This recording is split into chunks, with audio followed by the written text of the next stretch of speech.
지난 시간에 이어서 오늘 로마서 제2권 22과 오호라 나는 곤고한 사람이라다 네 번째 시간입니다. 자, 오늘 항목은 이제 교재 9번째 항목입니다. 자, 오호라고 탄식하던 바울이 어떻게 금방 감사하리로다고 소리칠 수 있는가? 중간에 접속사도 없다. 이처럼 급작스러운 전환은 무엇을 의미하는가? 여기에 큰 진리가 숨어있다. 그것은 무엇이라고 생각하는가? 그리고 어떻게 이런 전환이 가능한 걸까? 여기서 큰 진리가 숨어있다 그랬는데 우리 이 진리 잘 생각해 봐야 합니다. 큰 진리가 숨어있는 거 단순한 게 아니에요. 우리가 단순하기 쉬워요. 그건 뭐예요? 우리가 연약하여 죄 지을 수밖에 없고 우리는 영원한 생명에 이르지 못하고 영원에 죽을 수밖에 없는데 예수 그리스도로 인해서 우리가 살게 되었단 말이에요. 그런데 그러면 우리가 죄 가운데서 예수 그리스도를 믿어 회개함으로 인해서 죄의 문제가 해결됨으로 인해서 그냥 죄의 문제가 해결됐기 때문에 단순하게 이제 우린 구원이야, 단순하게 이젠 천국이야, 그래서 바로 접속사도 없이 바로 연결해서 그리스도 예수께 감사하리로다 이렇게 되면 안 되는 거예요. 오늘 예수 믿는 사람들이 여기에 문제가 있는 거예요. 그럼 단순하게 예수 믿었어, 죄 문제 해결됐어, 구원받았어, 할렐루야, 그냥 그걸로 감사하리로다? 아니요, 그렇게 되면 안 되는 거란 말이에요. 사도 바울이 적어도 오호라 나는 곤고한 사람이로다, 누가 이 사망의 몸에서 나를 건져내랴 탄식할 때는 어느 상황에서예요? 예수 그리스도 믿기 전에 바울이 이거 한 말 아니에요? 또 예수 그리스도의 믿음의 십자가를 지금 초점으로 하는 말씀이 아니란 말이에요. 바울의 탄식은 내가 예수 그리스도를 믿어 영접하여서 구원받았음에도 불구하고 그럼에도 불구하고 연약하여 하나님의 뜻대로 살지 못하는 자신의 모습 때문에 안타까워하는 거란 말이에요. 그럼 지금 바울이 오호라 나는 곤고한 사람이다 하는 말을 단순하게 예수 믿어 천국에 들어가는 영원한 생명은 구원에만 연결시켜서 그냥 예수 믿었으니까 됐어 하는 감사하리로다가 아니고, 적어도 바울이 고민하다가 예수 그리스도로 말미암아 감사하는 것은 아하, 구원받은 우리 속에서 바울이 안타까워하던 것, 구원받았지만 예수 그리스도를 구원의 주로 영접했지만 아직도 내 속에 육신에 연약한 것이 있어 하나님의 뜻대로 살지 못하는 자신의 약한 모습 때문에 오호라 나는 곤고한 사람이라다 고백한 거란 말이에요. 그러니까 그걸 통해서 예수 그리스도로 말미암아 감사한다는 말은 단순하게 구원받은 것으로, 그럼에도 불구하고 구원받게 된 것, 영생 얻게 된 것으로 감사가 아니고 그 감사에 머물면 안 되고 더하여서 그 예수 그리스도께서 내 안에 거하심을 통하여 하나님의 나라에 영원한 상 받는 신앙생활까지 가능하게 됐다는 사실, 우리는 이것까지 바라보고 감사할 수 있고 이것까지 바라보고 우리는 소망 가져야 되는 거란 말이에요. 근데 우리 종종 예수 믿는 사람들이 단순하게 예수 믿은 것만 가지고 할렐루야 감사합니다, 나 구원받았네, 너 구원받았네, 그 다음에 하나님 나라에 소망도 없이 그냥 구원받은 걸로만 살다 보니까 다시 세상으로, 다시 세상이 즐겁고, 왜? 구원은 이루어졌으니까, 이제 목적 없으니까, 목표 없으니까, 이미 이루어졌으니까. 그래서 단순하게 구원만 감사한다 그럴 때 문제가 된단 말이에요. 오늘 많은 경우에 그리스도인들이 신앙생활하면서 하나님 나라에 예비된 성경이 말씀하고 있는 믿음의 선진들이 그렇게 바라보고 추구했던 그 상에 대해서 관심 없는 게 문제란 말이에요. 이게 신앙생활의 맹점이란 말이에요. 그게 왜 많은 사람들이 신앙생활하면서 이렇게 자꾸 낮은 차원에서, 쉽게 말하면 그냥 단순하게 예수 믿은 걸로 머물러서 더 열정적이고 더 큰 소망 가지고 행하는 더 도전적인 신앙생활이 없느냐? 이유가 뭐냐? 목표가 없었기 때문에 그런 거예요. 소망이 없기 때문에 그런 거예요. 왜? 구원은 이루어졌으니까. 예수 믿어서 구원받고 천국 들어가면 됐지 뭐. 상에 대해서 관심 없으니까. 그러니까 열정이 없단 말이에요. 그래서 우리가 소망을 가지고 산다고 하는 게 이게 대단히 중요한 거란 말이에요. 사도 바울 같은 사람이, 아브라함 같은 사람이, 모세 같은 사람이 왜 그렇게 열정적으로 살았겠냐 이 말이에요. 아니 그들은 물론 모세나 아브라함 같은 경우는 아직 예수가 이 땅에 오시지 않았지만, 그러나 그들은 예수가 이 땅에 오시지 않았어도 이미 하나님은 영으로 그들 속에서 그들의 삶의 가치관을 변화시켜 주니까 단순하게 하나님의 나라만 바라보지 아니하고 하나님의 나라의 영원한 기업상까지 바라봤잖아요. 안 그래요? 예. 여러분, 하나님께서 우리에게 예수 그리스도를 통하여 그 영원한 생명 주신다고 하는 것을 여러분 단순하게 생각하면 우리에게 그런 무슨 그런 질문이 서로 생기고 회의가 생기는 거 그거 아니에요? 그럼 예수님 오시기 전에 구약시대 사람들은 어떻게 구원받았냐고요? 에? 여러분, 구약시대에 하나님이 우리에게 하시는 말씀이 있어요? 율법에 준해서 이스라엘 백성들의 하나님의 택한 백성인 증거가 뭘로 표현되어졌어요? 하나님의 택한 백성의 증거로 뭐 하라 그랬어요? 할례 받으라 그랬잖아요. 그죠? 할례는 뭘 의미하는 거예요? 예수 그리스도를 통한 우리의 죄사함, 죄 문제 해결되는 세례를 의미하는 거란 말이에요. 근데 성경은 구약시대에도 말씀하기를 너희가 외적인 할례가 아니라 할례는 마음의 할지니라 구약 성경에도 말씀하고 있어요. 구약 성경에도. 우리 마음의 근본, 우리 인생의 가치관이 변화되는 것, 그게 곧 예수 그리스도가 오셔야만이, 아니 구약시대 사람들은 예수 그리스도가 이 땅에 오시기 전에도 이미 하나님은 그들에게 영으로 변화시켰단 말이에요. 그러니까 그들이 예수 그리스도가 아직 메시아로 약속된 메시아가 이 땅에 오시지 않았지만 하나님을 만나 그들의 삶의 가치관이 변화되고 믿음이 생기니까 하나님 나라가 보여지고 믿어지니까 그들이 이 땅에서 외국인과 나그네로라 증거하는 삶을 살았잖아요. 그러니까 하나님의 나라의 모세 같은 사람이 상 받아봤잖아요. 그러니까 아브라함이 그 이삭과 야곱의 더불어 3대에 걸쳐서 하나님 나라의 영원한 장래에 예비해 두신 하나님의 기업 장래의 하나님의 도성을 바라보고 장막 생활했잖아요. 이게 우리가 신학적인 교리만 가지고 단순하게 예수 믿지 않으면 구원 없다. 그럼 구약시대 예수님 안 오셨을 때는 어떻게 됐냐고요. 그 시대도 하나님과 동행하다 승천한 엘리야는 뭐냐고요. 그냥 구약시대 인물들로부터 해서 오늘 우리의 구원관에서 뚜렷하게 우리가 잘 분별해야 될 것이 뭐냐. 단순하게 예수 믿어서 그냥 죄 문제 해결됐다, 구원받게 됐다, 단순히 사도 바울이 그것 때문에 오호라 나는 곤고한 사람이로다 하다가 갑자기 예수 그리스도로 말미암아 감사하리로다 구원만 가지고 말씀하는 게 아니란 말이에요. 그렇게 이해하면 안 된단 말이에요. 그러니까 오늘날 그것을 우리에게 우리 그리스도인들에게 대입시키면 우리는 이미 구원 받았잖아요. 예수 믿는 연륜이 오래된 사람들은 이미 구원 받았으니까 이제 구원의 감격에 또 이제 다 빗발해서 없어. 안 그래요? 정말 우리 예수 믿어서 구원의 감격 가지고 사는 사람들 얼마나 있냐고요. 뭐 약속됐는데 뭐 이미 이루어졌는데 뭐 예수님이 주신 단번의 도, 십자가의 도. 우리 구원 이루었다. 예수님 십자가 못 박혀 돌아가시면서 다 이루었다. 우리의 죄 문제 해결을 위해서 우리가 영원한 생명에 들어가는 구원은 예수님이 다 이루셨다 이 말이에요. 그렇지만 그것으로 끝이 아니기 때문에 주님은 우리에게 약속하신 보혜사를 보내시면서 그가 너희를 진리 가운데 인도해 가시리라. 진리 가운데로. 아니 예수님이 진리로 우리에게 구원을 이루셨는데, 아니 그래서 성령님이 오셨어도 그 성령으로 우리가 하나님의 형상 회복한 것으로 영원한 생명 얻었는데, 근데 왜 성령님이 우리를 진리 가운데 인도하시며 과정이 또 필요하냐 이 말이에요. 그런데 우리에게 또 성경은 말씀하기를 성령의 감동으로 너희 속에 거하시는 성령 근심해하지 말라. 성령을 소멸치 말라. 왜 그렇게 말씀하시겠냐고요. 성령님이 우리 속에 근심하신다는 건 뭐예요? 우리가 하나님의 뜻대로 살지 못하면 성령님이 우리 안에서 탄식하신다, 근심하신다 그래요. 그리고 성령이 우리 안에서 소멸될 수도 있다는 얘기예요. 그래서 성령을 소멸치 말라. 그걸 말씀하는 거란 말이에요. 그럼 그 성령이 우리 안에서의 역할은 뭐예요? 예수님이 성령을 가리켜 하신 말씀이 뭐예요? 내가 너희에게 다른 보혜사를 보내리니. 다른 보혜사라 그래요. 다른 보혜사. 보혜사가 뭐예요? 헬라어로는 파라클레토스. 곁에서 우리의 구원을 도와주시는 분을 보혜사라 그래요.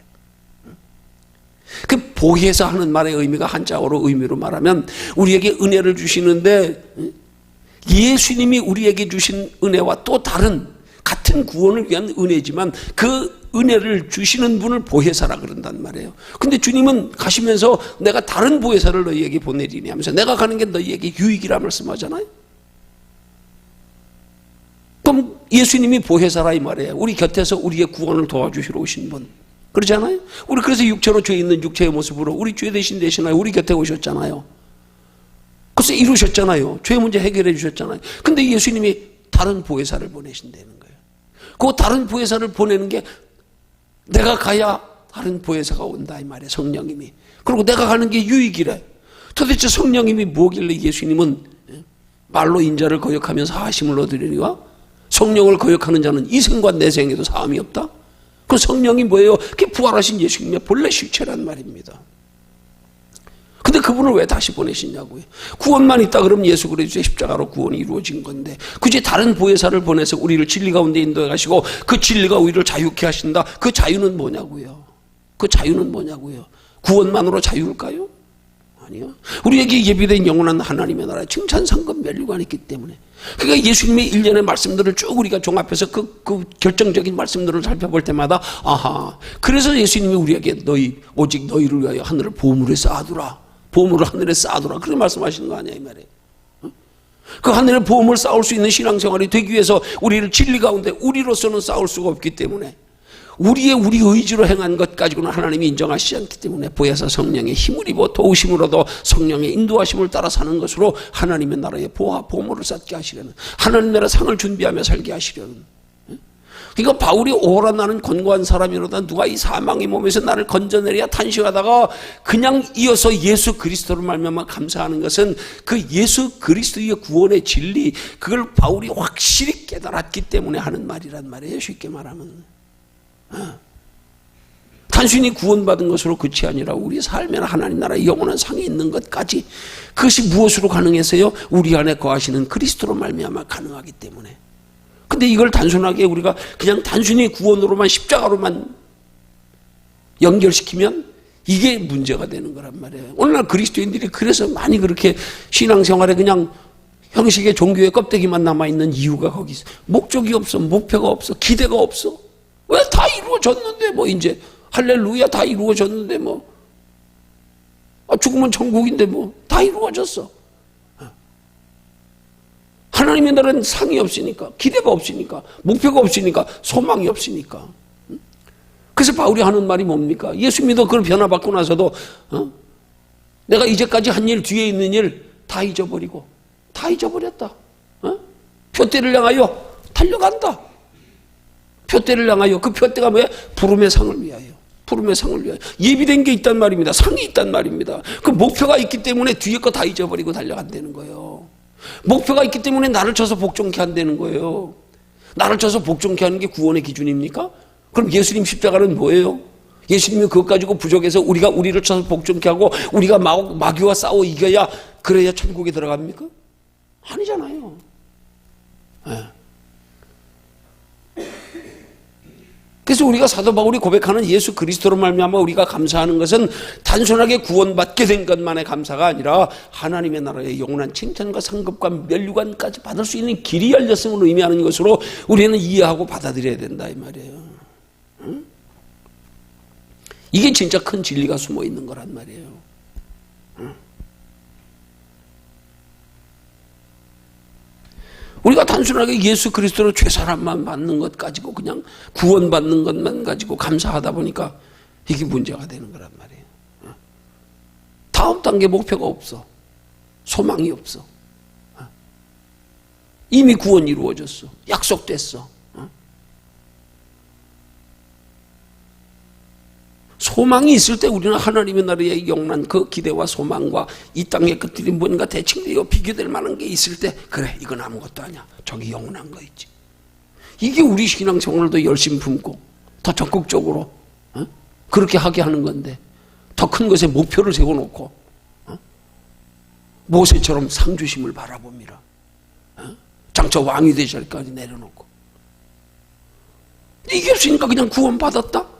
이렇게 돼버리면, 그러니까 우리 형식적인 신앙생활밖에 안 된단 말이에요. 소망이 없는데, 꿈이 없는데 거기서 무슨 열정이 나와요. 그래서 우리는 예수 그리스도로 말미암아 감사하리로다 바울이 고백하는 그 속에 있는 숨은 진리. 자, 그래서 교재 9번째 뭐라고 말씀하는 거예요 지금? 어떻게 이런 전환이 가능한 걸까? 어떻게 이런 전환이 가능한 걸까?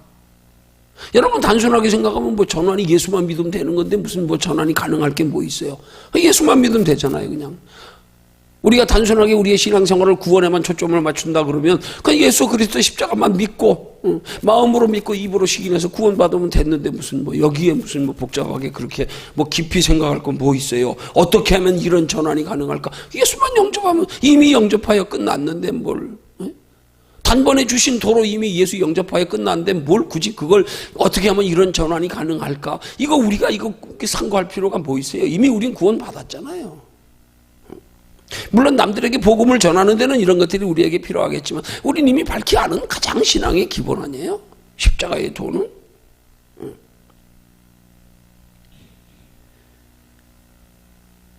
그렇게 될 때 여기서 이 말씀에 더 깊이 들어가 우리가 살펴보는 게 뭐예요? 그래서 이제 우리에게 예수 그리스도로 말미암아 우린 구원받았고, 구원받았으나 하나님 나라의 영원한 상이 예비되어 있기에 그 영원한 상 가지고도 내 힘 가지고 안 되기 때문에 예수님이 우리에게 보혜사 성령을 보내시고, 보혜사 성령이 우리 안에서 우리를 진리 가운데 인도해 가시리라 말씀하고, 진리를 알지니 진리가 너희를 자유케 하리라 말씀하면서 그 진리를 따라하는 신앙생활을 가리켜 순종하여 하는 신앙생활을 성하여 오직 너희를 위하여 하늘의 보물을 쌓아두라. 사도들을 통하여 너희가 경계하는 자가 법대로 하지 않으면 상없다. 농부가 땀 흘려 울며 씨를 뿌리지 않으면 가을에 거둘 것 없다. 그렇게 말씀하듯이요. 여러분, 경계하는 자의 비유로 하고 싸움에 비유하고 농사에 비유하는 게 다 뭐겠어요? 이걸 여러분 구원에 갖다 붙이면 문제가 되는 거예요. 그럼 예수 그리스도의 보혈이 가감해, 예수 그리스도의 십자가, 오직 구원은 예수 그리스도인데 이 문제가 되는 거란 말이에요.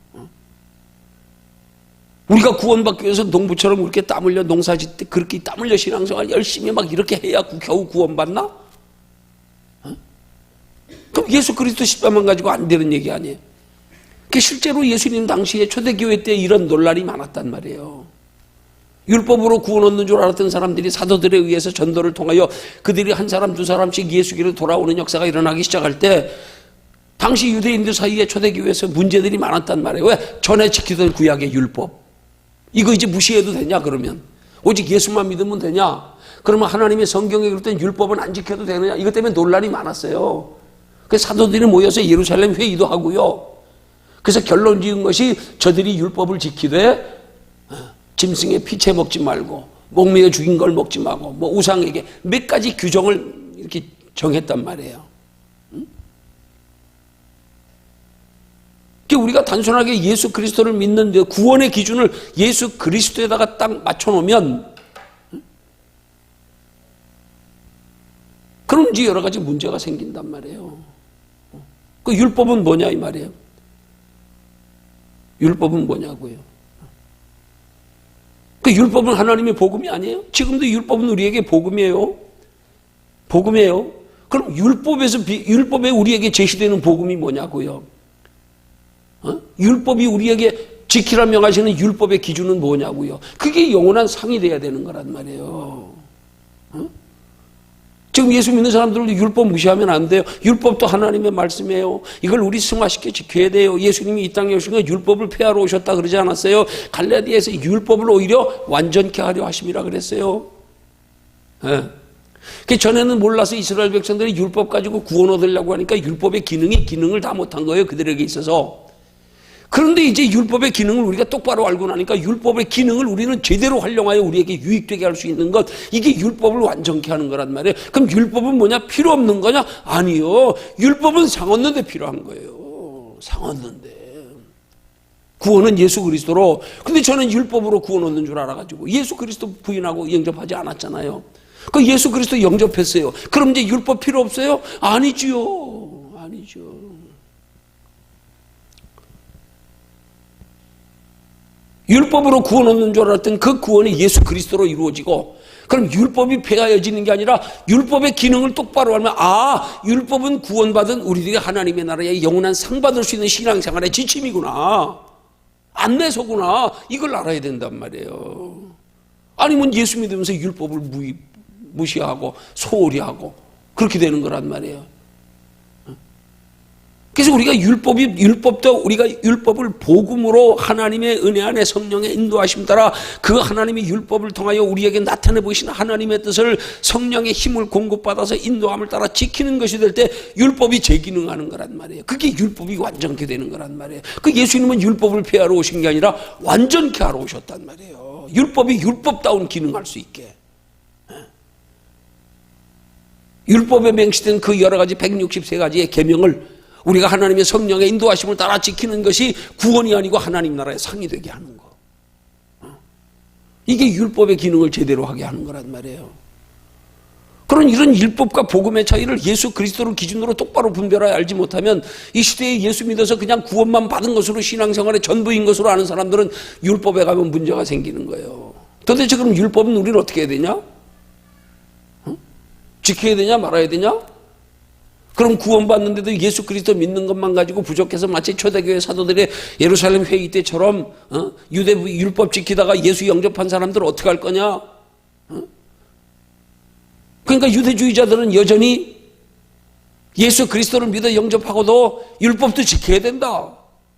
율법 안 지키면 구원 없다. 예수 믿는 것과 율법을 함께 지켜야 된다. 이것 때문에 논란이 많았단 말이에요.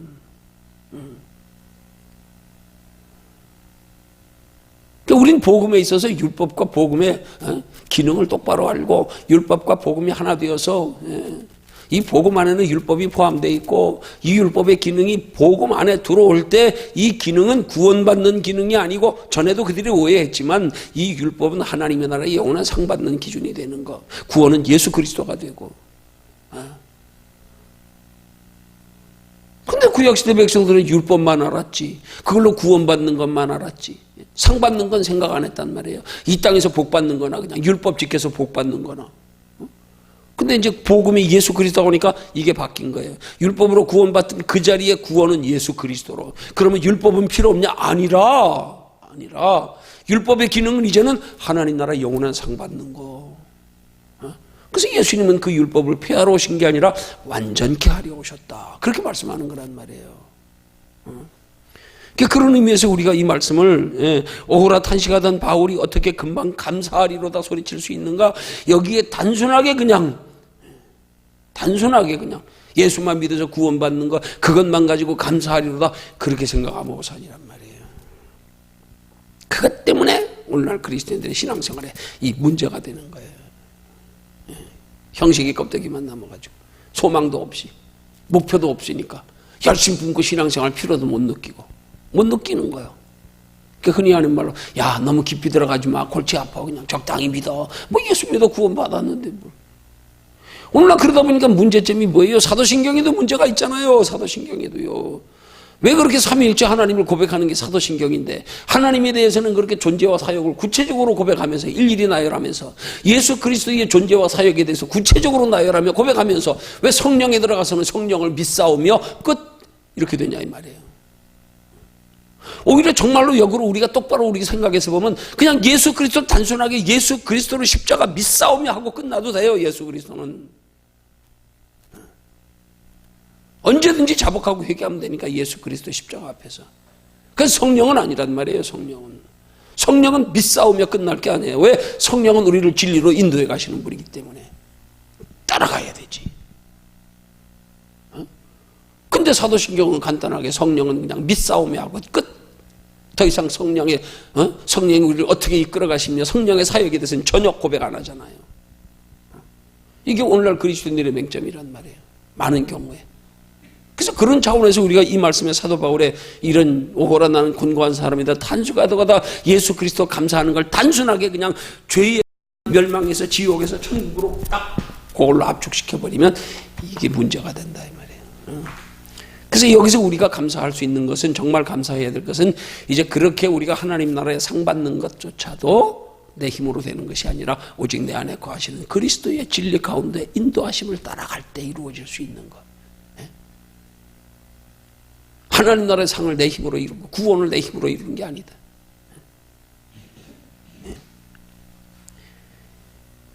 그래서 우리가 정말로 하나님 앞에 감사할 수 있는 것은 우리가 주를 찾고 의지하는 믿음의 행위가 전제될 때란 말이에요.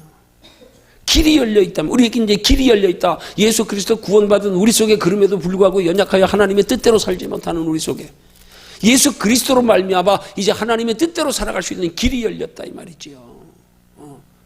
그 길을 알았다 이 말이지요. 하나님 나라에 상 받는 길을 알았다 이 말이지요. 그것 때문에 감사해야 되지요. 그것 때문에.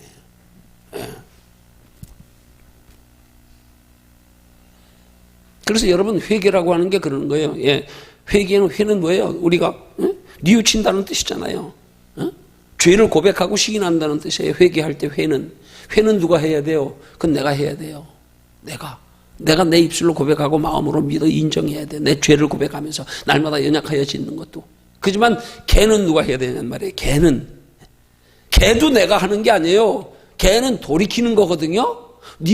회는 뉘우치는 거고 걔는 돌이키는 거란 말입니다. 뉘우쳐서 자신의 잘못을 깨닫고 고백하고 그 다음에 죄와 상관없는 삶을 살아가는 게 걔란 말이에요. 그럼 이 걔는 뭐예요? 뉘우치는 건 내 의지로 내가 고백해야 하지만 걔는 내가 하는 게 아니란 말이에요. 여기서 착각하면 안 돼. 걔는 누가요? 하나님의 성령의 인도함 받아서 해야 된단 말입니다. 하나님의 성령의 인도함 받아서, 하나님께 구하여 힘을 공급받아서 그래서 돌이켜 사는 삶이 가능해지게 해야 된단 말이에요. 이걸 우리가 분명히 알아야 된단 말이에요.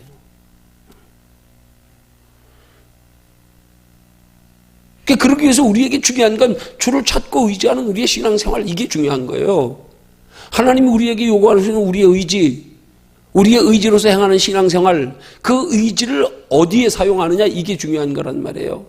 우리는 자꾸 착각하기를 내 의지를 가지고 하나님의 구원 역사를 이루는데 내 의지가 필요한 줄 알고 하나님이 우리의 의지를 요구하는 줄 알고 너 신앙생활 열심히 하는 거 아니 하나님 기쁘시게 한 말씀대로 살아가는 거 어떤 그런 우리의 경건하고 거룩한 선한 행위 착한 행위 뭐 이런 것들을 전부 우리 의지로서 하는 거 우리의 성품을 통해서 우리의 성격이나 이성을 통해서 내 노력을 통해서 아니요 거기에 너희 이성을 사용하지 말고 너희 그 이성 가지고 하나님의 성령에 붙들림 받기 위한 데 사용하라는 거예요.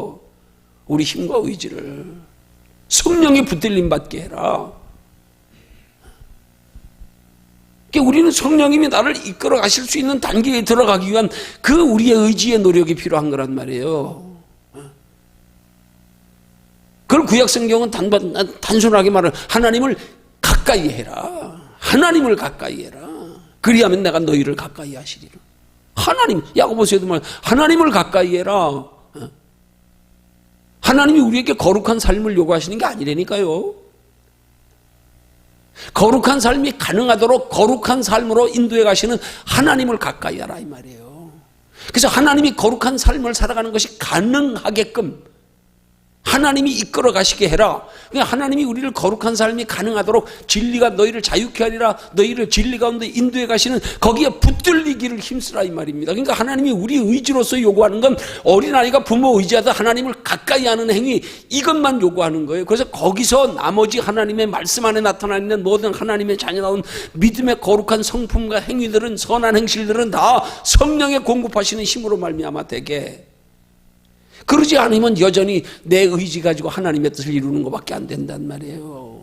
하나님의 거룩한 뜻을 내 의지로 인간의 죄성이 있는 인간의 의지로 이룰 수 있다고 하는 게 그게 모순이잖아요. 그게 일반적인 사람들의 생각 아니에요. 예수 믿는 사람들은 그들과 개념이 달라야 되지요. 예수 안 믿는 사람들 개념적으로 말하는 게 뭐예요? 선하고 착하면 다 천국 간다고 생각하는 거. 내가 선하게 착하고 살면 되잖아. 그러니까 자기들이 선하고 착한 것 때문에 예수 믿을 필요를 못 느끼잖아. 마치 구약시대 이스라엘 백성들이 자기들이 율법 지킨다는 자부심 때문에 자기 의지로 율법만 힘써 지키면 구원이 이루어진 거라고 생각하니까 남들도 무시하고 예수 영접할 필요도 못 느끼고 그러면 똑같이 구약시대의 사람들처럼 우리 예수 믿고도 여전히 우리 의지가 하나님이 그렇게 구약시대 이스라엘 백성들 율법 지키던 우리 의지로서의 신앙생활 요구하는 게 아니란 말이에요. 너희 신앙생활은 하나님을 가까이 하는 게 신앙생활이야. 너희 신앙생활은 하나님의 손에 붙들림 받기 위한 노력이 신앙생활이야. 너희 신앙생활은 하나님의 성령에 붙들려 따라가는 게 신앙생활이야. 근데 우리는 붙들리는 건 소홀히하고 내가 뭘 자꾸 하려고 이것 가지고 날 보고 스스로도 날 그거 가지고 판단하고 앉아고 봐요 나 잘했지요. 이게 아니란 말이에요 이게. 그럼 율법주의적인 사고방식이 되는 거예요. 거기 교만해지고 착각하고 그걸로 구원을 이루는 줄 알고 아니라니까요. 그걸로 구원 이루는 줄 알면 예수 그리스도 모욕하는 거죠. 천하에 구원받을 만한 이름은 다른 이에게 주신 일이 없는데 똑같아요. 하나님 나라의 상도 구원이에요. 우리 죄 문제 해결하는 것도 구원이에요. 죄 문제 해결하는 건 죄 가운데 구원. 영원히 구원받는 건 전국에 들어가는 구원. 하나님 나라 영원한 상 받는 건 하나님 나라에서의 영원한 상 받는 것으로의 구원. 우린 세 가지 구원이 이루어져야 되는 거란 말이에요. 예수님은 우리에게 세 가지 구원을 이루게 하기 위해서 첫째는 우리의 죄 문제는 십자가로 해결하시고요. 그 다음에 십자가로 해결한 것을 끝이 아니라 십자가로 해결되니까 아담과 하와 때 잃어버렸던 하나님의 형상이 회복되는 것이 성령이 우리 안에 거하시는 것으로 이루어지는 거고요. 그 다음에 하나님 나라의 상이 우리 안에 가시는 성령의 인도하심을 따라 살아가는 신앙생활에서 이루어지는 거란 말이에요. 이 세 가지가 이루어져야 된단 말이에요. 우리의 신앙생활은 이미 두 가지는 이루어졌잖아요. 뭘로요? 죄 문제 해결받은 거. 그러죠? 십자가로. 두 번째, 우리 속에 하나님의 형상이 회복되어졌기 때문에 너희 몸이 하나님의 거룩한 성전인 것을 모르느냐? 우리 속에 하나님의 성령이 거하시기 때문에 하나님의 형상 회복된 것으로 우린 천국의 하늘의 생명책에 기록되고 생명 이미 받았잖아요. 여기서 이루어졌잖아요. 그죠? 그럼 우리 남은 건 뭐예요? 신앙생활이요. 하나님 나라 영원한 상 받는 거. 지금 우리 예수 믿은 성도들에게 이미 성령 하나님의 형상 회복한 자들에게 이제 남은 과제는 뭐예요? 하나님 나라 영원한 상 받는 거예요. 그게 오직 우리의 목적이에요. 사도 바울이 오직 그거 바라봤기 때문에 뒤에 한 일적 다 잊어버리고 표대를 향하여 부름의 상을 바라보고 달려간다. 그거 바라보고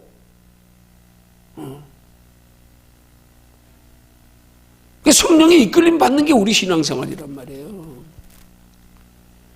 그러니까 우린 다른 노력이 아니에요. 성령의 이끌림 받기 위한 노력, 하나님의 손에 붙들리기 위한 노력, 하나님이 내 안에서 나를 이끌어 가시게 하기 위한 노력, 이 노력, 이게 진짜 신앙생활이에요. 이거 소홀히 하면서 다른 거 아니요.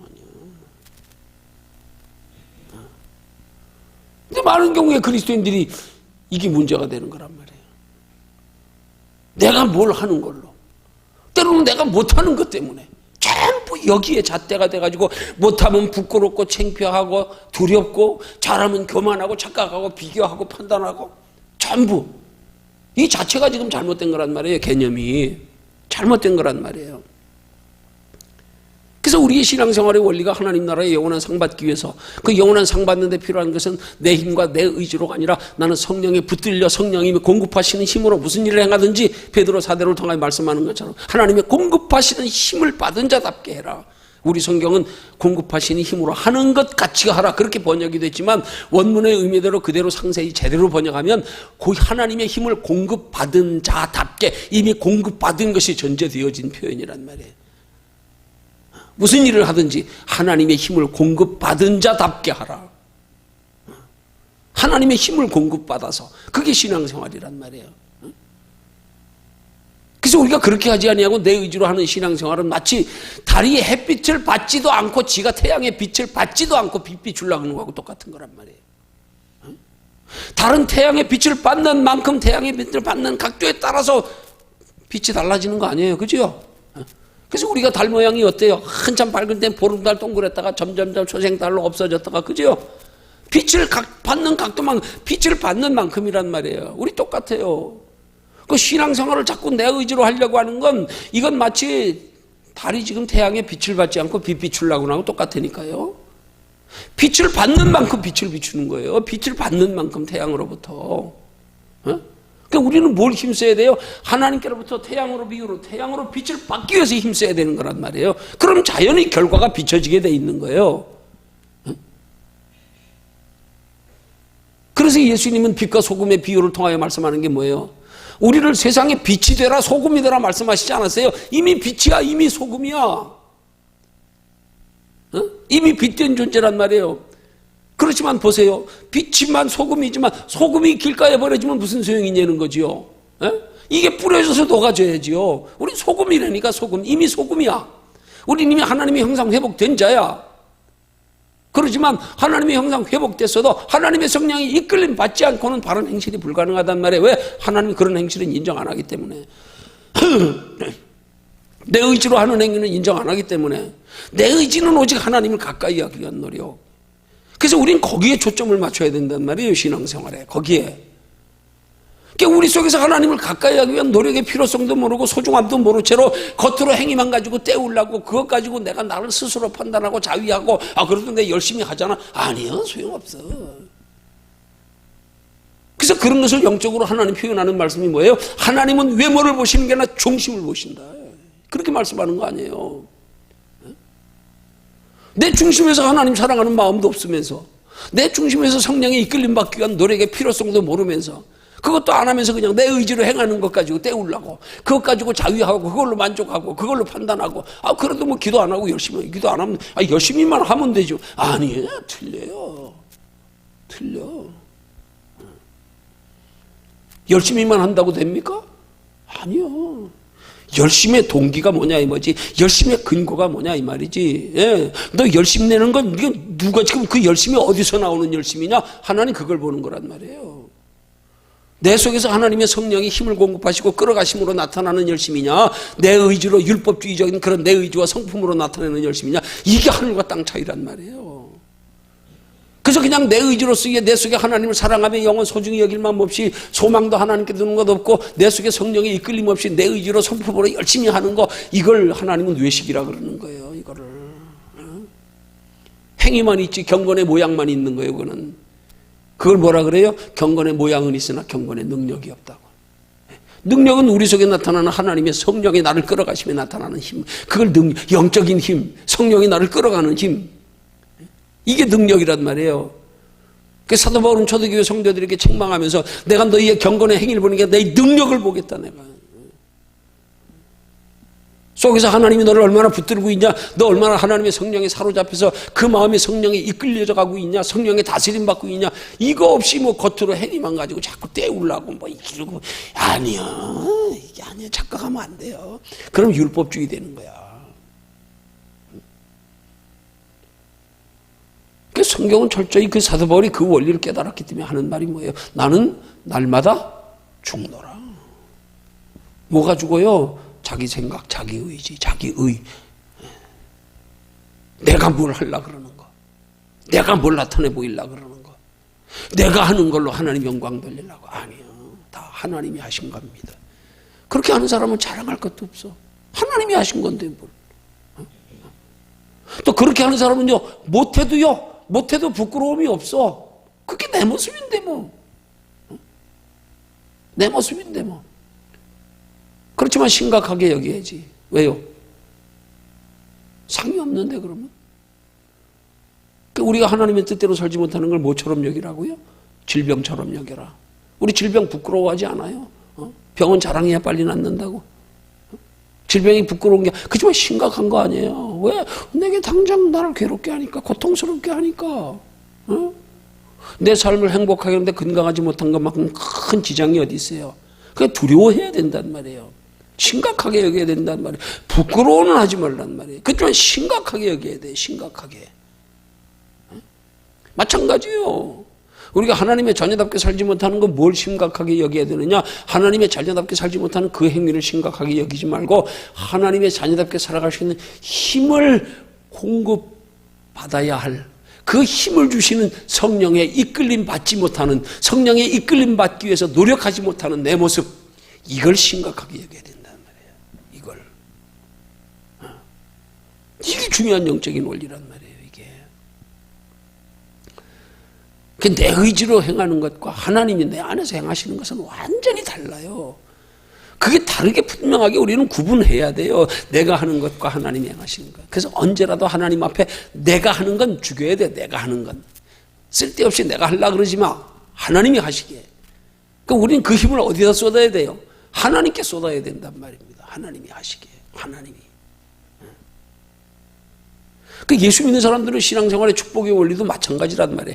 내가 자꾸 내 힘으로, 내 수단 방법으로 복 받으려고 하다 보니까 사람 의지하고 세상 의지하고 믿지 않는 세상 사람 삶의 방식 쫓아가고 앉았고, 그 신앙적인 원리는 뭐예요? 내가 복을 받아도 내가 추구하는 게 아니란 말이에요. 나는 오직 하나님의 뜻대로 사는 것으로 하나님이 복 주시게, 하나님이 환경도 조성해 주시고, 사람을 만나도 하나님이 만날 자 붙여주시게 하고, 응? 내 방법으로 하지 않고 하나님의 말씀에 어긋나면 싫어. 그것이 내가 돈 버는 길이라도 하나님 방법에 어긋날, 나 안 해. 나 굶어도 안 해. 나 그 짓 안 할래. 그러면 하나님이 채워주시게 돼 있는 거란 말이에요. 그러니까 우리의 신앙생활에서 내가 하는 것과 내 안에서 하나님이 하시게 하는 것의 차이를 분명히 알아야 된단 말이에요. 내가 하는 게 율법이에요. 내 안에서 하나님이 하시게 하는 게 복음이란 말이에요. 그러니까 우린 철저하게 신앙생활은 내가 하는 것과 내 안에서 하나님이 하시게 하는 것의 차이를 알아야 된단 말이에요. 그 내가 하는 것과 하나님이 하시게 하는 방법을 똑바로 알아야 된단 말이에요. 그래서 철저히 하나님이 하시게 하기 위해서 나를 배제해야 된단 말이에요. 나를 죽여야 된단 말이에요. 나를 버려야 된단 말이에요. 사도 바울의 고백처럼. 나는 날마다 죽노라. 난 오직 하나님을 의지하고 가까이 하기 위한, 하나님께 힘을 공급받기 위한 이 노력. 내 모든 의지로서의 내 타고난 힘과 노력과 지혜와 모든 것들은 나 하나님 앞에 붙들림 받기 위한 거기에다 쏟아야 되는 거란 말이에요. 거기에.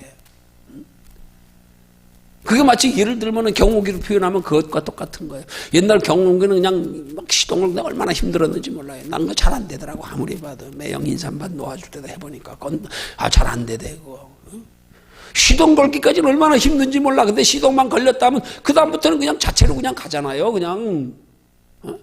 근데 그걸 내 힘으로 끌고 가려고 하는 거하고 똑같은 거야. 우리는 시동 거는 데까지만 힘쓰면 되는 거예요. 시동 거는 데까지만. 우리 인생의 경건한 신앙생활, 하나님의 성령이 날 붙들어 경건한 신앙을 가능케 하는 그 단계까지 들어가기만 힘쓰면 되는 거예요. 그럼 그때부터 하나님이 이끌어 가신다고, 내 속에서. 그걸 성령 충만이라 그러는 거예요. 그래서 구약 성경에서 성령 충만을 뭘로 비유해요? 하나님의 성전에서 물이 흘러나오는 환상이 보이는데 처음엔 발목까지 찼다가 무릎까지 찼다가 허리까지 찼다가 그 다음엔 창이라여 헤엄칠 물이라. 창이라여 헤엄칠 물이 되면 내 의지대로 내 마음대로 못 움직이잖아요. 그죠? 그때는 어떻게 해야 돼요? 내가 떠있고 물에 깔아앉기 위해서 뭘 이용해야 돼? 물 위에 뜨는 데만 목적을 두는 거지. 그죠? 그러기 전에는 내가 허리까지 차도 힘들어도 내가 내 의지로 내 발로 움직일 수 있잖아. 내 발로 서 있을 수 있잖아. 그렇지만 창이라여 넘치면 오직 물을 의지하는 길밖에 없어. 어디 디딜 데가 어디 있어요? 물에 떠도 물을 의지해서 떠 있어야지. 그렇지만 허리까지 창이라여 넘치기 전에는 내 발로 서 있는 거 아니에요? 내 발로 움직이는 거 아니에요? 창이라여 넘쳐보세요. 내 발 안 돼요. 발목까지 쉽지요. 찰랑찰랑한데 얼마든지 돌아. 무릎까지는 조금 다니기가 불편하지. 허리 좀 차보세요. 이게 물살에. 그러지만 창이라여 넘치면 더 이상 디딜 데가 없잖아. 오직 물을 이용해야지. 그러죠? 물 위에 떠 있어야 되니까 물 이용해야지. 움직여도 물을 이용해서 움직이고. 똑같은 거예요, 영적인 원리가. 내 의지로서의 선하고 착한 행동, 내 의지로서 말씀대로 살아가면 율법. 그게 아니에요. 오직 내 안에 가시는 하나님의 성령을 힘입어서 이제는 내가 어디 내 의지를 다 버려야 돼. 그래서 사도 바울은 난 날마다 죽는다는 거예요. 이제 더 이상 발목에 찼을 때, 무릎에 허리에 찼을 때처럼 아직도 내 발로 거길 다니려고 아니라 이제는 오직 움직여도 물을 이용해서 물을 헤어져서. 이게 틀리는 거란 말이에요.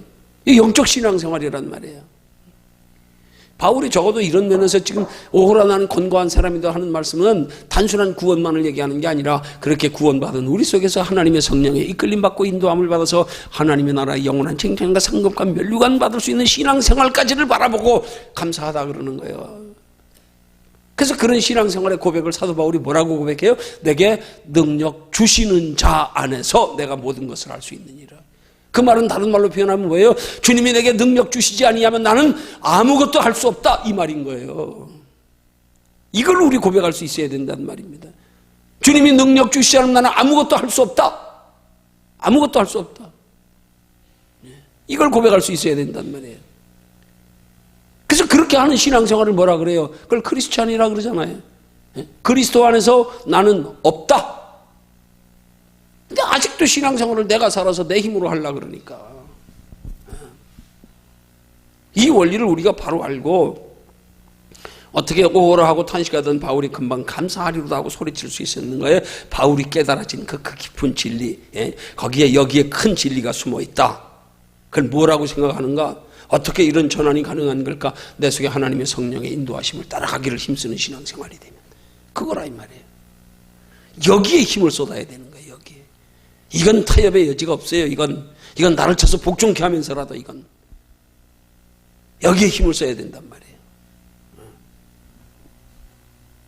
그게 오직 내가 하나님 앞에 믿음을 인정받고 하나님 나라 상 받을 수 있는 유일한 길이란 말이에요. 내 안에서 하나님이 행하시도록 하는 거. 그래서 내 안에 하나님이 행하시는 신앙생활을 성령 충만이라 그러잖아요. 성령 충만하면 내 마음대로 안 돼요. 창이랄 물에서 내 마음대로 못 움직이듯이 오직 물에 떠 있으면서 물을 활용해가지고 물에 의지해서 떠 있어야지. 전엔 내 발 가지고 떠 있었지만 아니요. 전엔 내 발로 옮겼지만 이제는 오직 물의 힘을 의지해서 움직이듯이 그렇게 돼야 된단 말입니다. 그런 영적 진리를 우리가 똑바로 알아야지 이게 진짜 큰 진리가 뭔지. 아니면 말로 큰 진리가 숨어 있다는 게 뭐 큰 진리가 단순하게 예수 믿어 구원받는 것만으로 아니요. 자, 삶의 열매를 거두며 결론입니다. 자, 다음 글을 읽고 소리 높여 읽어보자.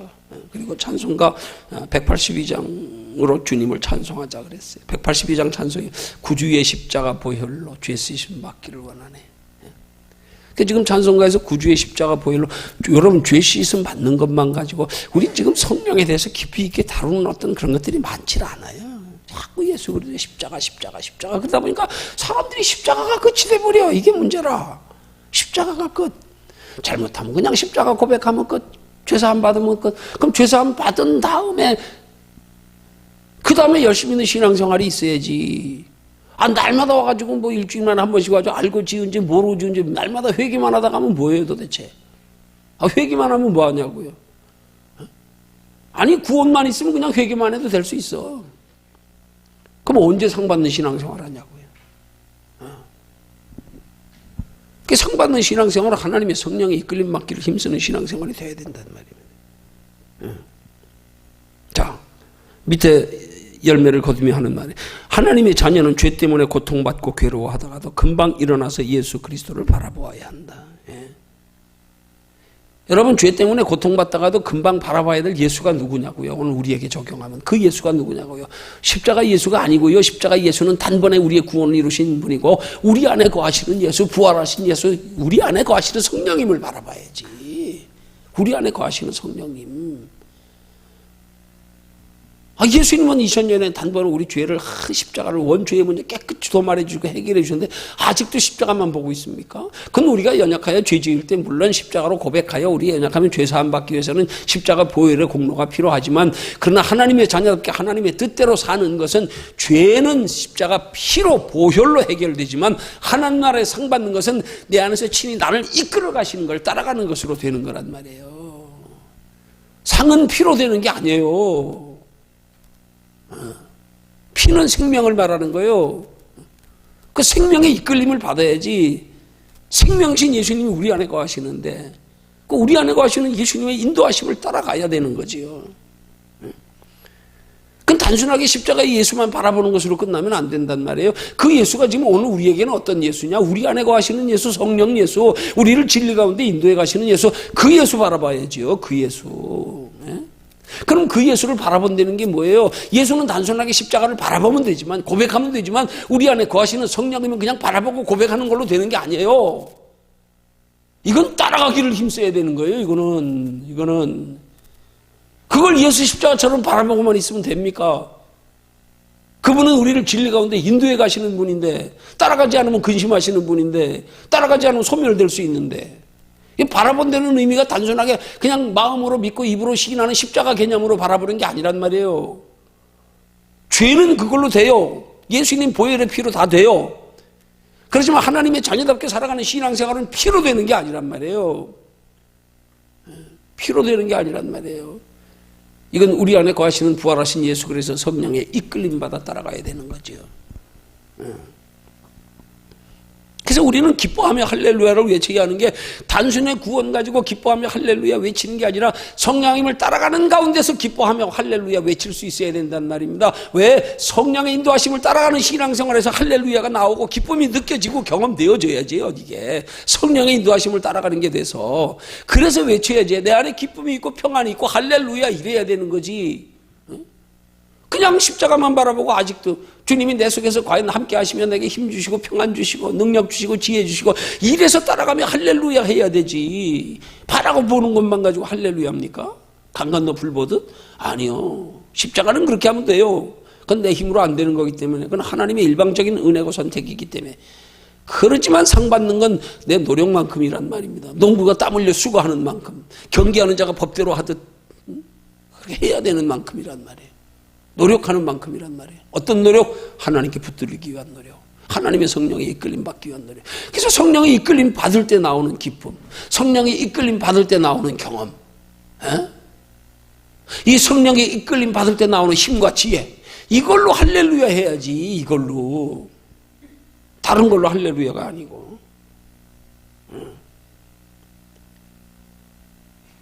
그러기 위해서 왜 그럴까? 우리의 상한 마음을 싸매주시고 눈물 씻겨주시는 분이 예수님 외에 누가 있는가? 예. 여러분, 상한 마음 씻겨주시고 눈물 씻겨주는 예수님이 우리에게는 어떤 예수님입니까?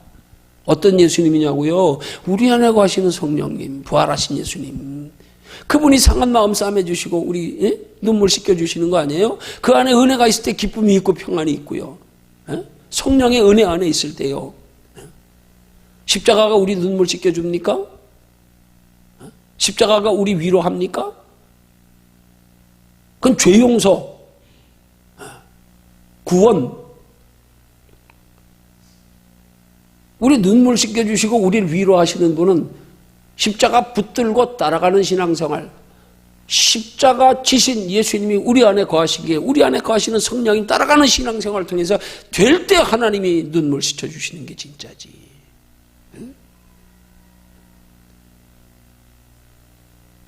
십자가는 죽을 수밖에 없는 자리에서 우리 살리는 게 십자가고, 산자에게 있어서 눈물 씻겨주시고 위로해 주시는 건 성령의 인도하심, 역사하심이란 말이에요. 성령의 사역이란 말이에요. 성령의 사역.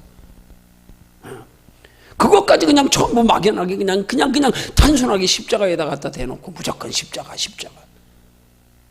그래서 아무나 그냥 목걸이 그냥 십자가 걸면 되듯이 그냥 뭐 어디 장식용으로 그냥 걸고 다니면 이렇듯이 그냥 예수를 그렇게 막연하게 눈물 씻어주시고 위로하시는 건 어떻게 하시는가? 우리 죄 가운데 살리시는 건 어떻게 하시는가? 예수 그리스도 십자가와 우리 안에 하나님이 항상 회복시켜 우리를 진리 가운데 인도해 가시는 성령님의 사역을, 예수님이 육체로 오신 사역과 육체로 오신 사역을 맞추시고 다시 영으로 오시는 사역에 대한 뚜렷한 구분이 있어서 이제 예수 그리스도로 육체로 오신 분을 통하여서 우리가 구원받고 이제 죄 문제 해결됐으면 이제는 영으로 오신 예수님 성령님께 붙들려가는 신앙생활의 방식이 이게 구분되어 그 다음 단계는 달라야 될 거 아니에요. 근데 무조건 아직도 초보자 십자가만 붙들고 앉아가지고 거기서 위로와 소망이 있다고요. 거기서 날마다 그 위로와 소망만 붙들고 하나님 나라 영원한 상을 붙들지 않으면, 거기에 소망 두지 않으면 우리 목표 없어지기 때문에 게을러지는 거예요. 머물러 안주해 버리는 거예요. 목표도 없고 기대도 소망도 없고. 그렇게 구분이 되지 않으면요, 우리가 열심히 신앙생활하는 사람하고 열심히 신앙생활하지 않는 사람을 뭘로 도대체 그 이유를, 근거를 우린 뭘로 잡아야 되냐고요, 도대체. 그러면 그럼 똑같이 예수 믿어서 열심히 하는 사람은 뭐예요? 구원받는 걸로 다 똑같으면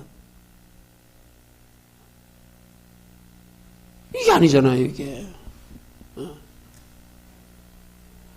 아니, 예수님 당시에처럼 그냥 십자가에 못 박혀 돌아갔을 때 양쪽에 있는 강도들처럼 그냥 성경에는 오른편이라고 돼 있지 않아. 그냥 한편의 강도야. 주여 나를 구원하소서, 나를 생각하소서. 주님 주님 나 하나님 나라가 당신 나라가 임할 때에 나도 좀 오늘 내가 나와 함께 낙원에 있으리라. 그러면 뭐 죽기 전에 누구 말 맞다나 죽고 믿으면 예수 믿으면 되네. 열심히 믿는 사람들, 똑같이 예수 믿으면서도 그러니까 그런 사람도 있는 거예요. 예수 믿는 사람들은 답답해하는 거야. 저한테 뭐 괜시럽게 뭐 그렇게 믿냐, 그냥 잠잠게 믿어. 왜요? 상의 개념이 없으니까 이해를 못하는 거예요. 상의 개념이 있어 보세요. 저 사람이 저렇게 열심히 있는 건 상이 있기 때문에. 저렇게 열심히 하기 때문에 나보다 하나님 나라에서 뭔가 하나님이 주셔서 더 큰 걸 주시겠네. 뭔가 이해가 될 수 있잖아요. 근데 단순한 구원으로 생각하면 이건 이해가 안 가는 거예요. 그걸 뭐하러 열심히 내냐? 차이가 뭐냐? 어느 선교사님 말 맞다나 지 아들 아프리카 선교관 아들에게 두고 한마디, 천국의 한복판에서 만나자. 그러면 천국에도 한복판이 있고 가장자리가 있는데, 그럼 한복판과 가장자리 차이는 뭘까? 막연하게?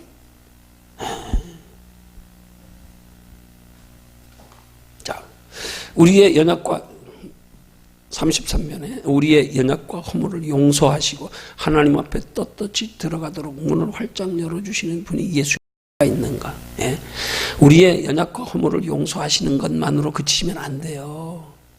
하나님이 우리를 공급하시는 힘을 따라가는 것까지 돼야 되지. 그래서 연약함을 용서해 주시는 건 예수 그리스도의 십자가지만, 우리를 하나님 나라 상 받는 신앙생활을 가능케 하는 건 우리 안에서 성령님이 우리를 끌어가시는 거란 말이에요. 거기까지 가야 되지. 거기까지. 어떻게 단순하게 그냥 약과 허물을 용서하시는 것에 끝나냐고요. 날마다 용서만 받고 끝나요? 그럼 상 받을 짓은 언제 하냐고요. 그러니까 자꾸 용서만 갖다가 붙이면 안 된단 말이에요. 용서만. 우리가 어떤 죄를 범해도 용서받도록 의의 옷으로 감싸주시는 분이 예수님 외에 누가 있는가? 한 번 범한 죄를 다시 범하지 않도록 성령으로 우리를 무장시키고 하나님의 능력으로 우리를 새롭게 해주시는 분이 예수님 외에 누가 있는가? 자, 성령으로 우리를 무장시키고 하나님의 능력으로 우리를 새롭게 다시 해주는 분, 그분은 누구예요? 그분은 성령님 아니에요? 우리 안에 거하시는 성령님. 허물과 죄를 약함을 용서해 주시는 건 십자가 예수 그리스도, 육체로 오신 예수 그리스도. 그러나 우리를 의의 옷으로 감싸주시고 우리를 성령으로 무장시키시는 분은 하나님의 능력으로, 우리를 새롭게 하시는 분은 우리 안에 거하시는 성령님. 예수는 믿으면 되지만 성령님은 따라가야 된단 말이에요. 예수는 입술로 고백하면 되지만 성령님은 붙들림 받기 위해서 애써야 된단 말이에요. 이게 분명해야 되지요. 이게 그거 소홀히 하면서 뭐가 돼요? 상관없지. 그럼 구원은 있을지 몰라도. 자, 마지막 네 번째 줄의 밑에서, 그러므로 우리는 울다가도 주님을 보아야 한다. 여러분, 보는 것으로 그치면 안 돼요. 보는 건 십자가예요. 구해야 돼요. 가까이 하기를 힘써야 돼요. 그래서 하나님께로부터 힘을 얻어서 극복해야 돼요. 거기까지 가야 된단 말입니다. 죄와 상관없이 살아갈 수 있는 능력과 지혜를 하나님 앞에 기도로 구하기 위해서 힘쓰고, 하나님을 더 가까이 하기를 힘쓰고, 그래서 힘을 얻어 극복하는 단계까지.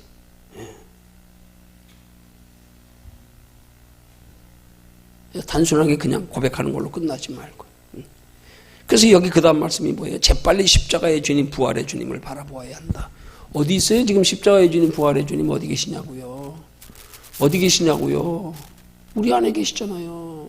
우리 안에 계시는 성령님. 이분은 바라보는 게 아니에요. 십자가는 바라보는 거예요. 바라보는 거예요.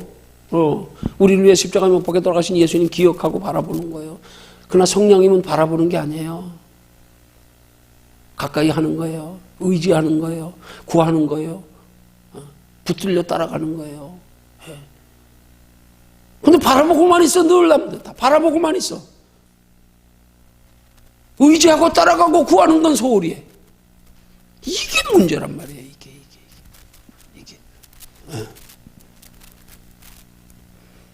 이게 거기까지 될 때 여기 말처럼 오호라의 은혜가 있는 거란 말이에요. 오호라의 은혜가. 오호라가 감사하리로다 바뀌는 은혜가 있는 거란 말이에요. 그렇게 은혜로 들어가기를 바란다. 그렇게 하나님의 성령에 붙들림 받기를 힘쓰고 애써 노력하는 신앙생활이 되기를 바란다. 이렇게 돼야 되는 거예요. 붙잡히기를 힘써야 된다. 마치겠습니다.